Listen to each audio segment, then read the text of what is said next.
വളർത്തു മൃഗങ്ങളെ സന്ധ്യാസമയത്ത് ഉപദ്രവിക്കരുത്. വളർത്തു മൃഗങ്ങളെ ഉപദ്രവിക്കരുത്. ഈ നാൽക്കാലികളെയൊക്കെ തൊഴുത്തി കയറ്റുന്ന സമയമാണ് ഇല്ലേ? ആ സമയത്തൊക്കെ ഈ കയറാണ്ടൊക്കെ വരുമ്പോ ഇതുങ്ങളെയൊക്കെ വടി കൊണ്ടടിച്ച് തൊഴിച്ച് കയറ്റണ ഒരു ഇതുണ്ട്. ആ സമയത്ത് അങ്ങനെ ചെയ്യരുത്. അത് നിങ്ങൾക്ക് ദോഷമാണ്. മറ്റൊന്ന്, വാക്ക് തർക്കങ്ങളും ശണ്ഠകളും ഉണ്ടാകരുത്. കുടുംബത്തിലെ വാക്ക് തർക്കങ്ങളോ ശണ്ഠകളോ കുടുംബത്തിലെ ആ സമയത്ത് സന്ധ്യാസമയത്ത് ഉണ്ടാകരുത്. അത് ദോഷമാണ് നമുക്ക് ഉണ്ടാക്കാൻ പോകുന്നത്. അതുകൊണ്ട് പിന്നെ അതേപോലെ തന്നെ സന്ധ്യാസമയത്ത് പ്രാഗ മുടിഞ്ഞു പോട്ടട, അല്ലെങ്കിൽ നീ നശിച്ചു പോട്ടെ, അങ്ങനെ ചെയ്യട്ടെ, ഇങ്ങനെ ആകട്ടെ എന്നുള്ള പ്രാക്കുണ്ടല്ല, ആ പ്രാക്ക് ദോഷം സന്ധ്യാസമയത്ത് ആരും ചെയ്യരുത്. അതേപോലെ തന്നെ അടുക്കളയിൽ ആ സമയത്ത് മത്സ്യമാംസങ്ങൾ ഭക്ഷണം പാകം ചെയ്യരുത്.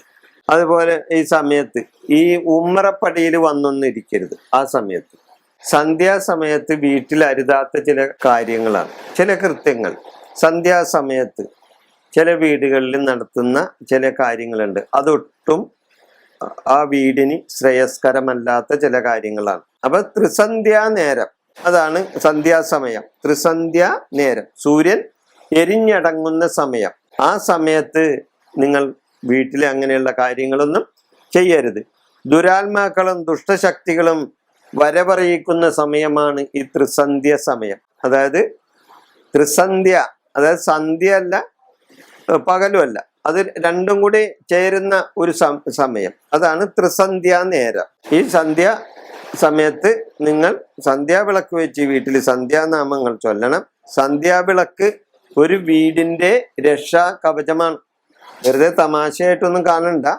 സന്ധ്യാനാമം ചൊല്ലുന്നതും സന്ധ്യാവിളക്ക് വെക്കുന്നതും ഒക്കെ ആ വീടിന്റെ ഐശ്വര്യത്തിനും ആ വീടിന്റെ രക്ഷാ കവചവുമാണ് ആ പ്രവൃത്തി. അപ്പൊ അത് ഇല്ലാതെ വരുമ്പോഴാണ് പല അനർത്ഥങ്ങളും ഓരോ കുടുംബത്തിലും ഒക്കെ ഉണ്ടാവുന്നത്. ഈ സമയത്ത് വീട്ടിൽ അരുതാത്ത കാര്യങ്ങൾ അല്ലെങ്കിൽ ചെയ്യാൻ പാടില്ലാത്ത കാര്യങ്ങൾ എന്തൊക്കെയാണ്, അതൊന്ന് നമുക്കൊന്ന്. ഒരു വീട്ടിൽ സന്ധ്യാസമയത്ത് ആരും കിടന്നുറങ്ങരുത്. ഈ സന്ധ്യാസമയത്ത് എന്താണ് ഇങ്ങനെ ഉറങ്ങിയാലുള്ള ദോഷം എന്താണ് അല്ലേ? അതത്ര നല്ല ലക്ഷണമല്ല.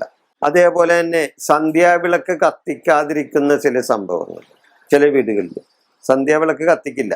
ആ സമയത്ത് ഈ സന്ധ്യാവിളക്ക് വെക്കണ സമയത്തായിരിക്കുമല്ലോ TV-യിൽ നല്ല സീരിയലുള്ള സമയം. അപ്പൊ ആ സീരിയലിന്റെ സമയം നോക്കിയിട്ട് ആ സമയത്ത് ഇന്നല്ലേ, ഇന്ന് കത്തിക്കണ്ട, അല്ലെങ്കിൽ ഈ ആഴ്ച കത്തിക്കണ്ട, അല്ലെങ്കിൽ ഇപ്പൊ ഈ സമയത്ത് നമുക്ക് ഇപ്പൊ അത് കത്തിച്ചിട്ട് എന്താ നേട്ടമെന്ന് കരുതി ആ TV-യിലെ സീരിയലും കണ്ട് ഇരിക്കാനായിട്ടാണ് പലരും ആഗ്രഹിക്കുന്നത്. അപ്പൊ അങ്ങനെ ചെയ്യാൻ പാടില്ല. സന്ധ്യാവിളക്ക് കത്തിക്കാതിരിക്കരുത്.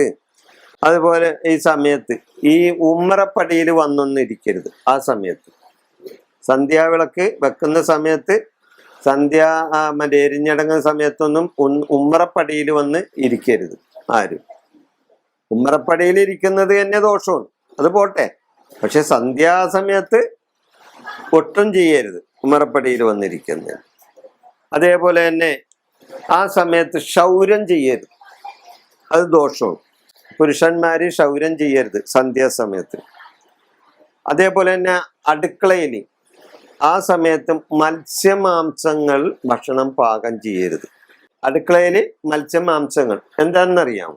ഈ ദുരാത്മാക്കളുടെ ആകർഷണം അതിലേക്ക് ഉണ്ടാവും. അതുകൂടാതെ അതിന്റെ ഗന്ധം ആ വീട്ടിലും തങ്ങി നിൽക്കും. ആ വീട്ടില് ആ സമയത്ത് അതൊരു നെഗറ്റീവ് എനർജി ആയിട്ട് മാറും. അപ്പൊ അതുകൊണ്ട് അത് ചെയ്യരുത്. അതേപോലെ തന്നെ വളർത്തു മൃഗങ്ങളെ സന്ധ്യാസമയത്ത് ഉപദ്രവിക്കരുത്. വളർത്തു മൃഗങ്ങളെ ഉപദ്രവിക്കരുത്.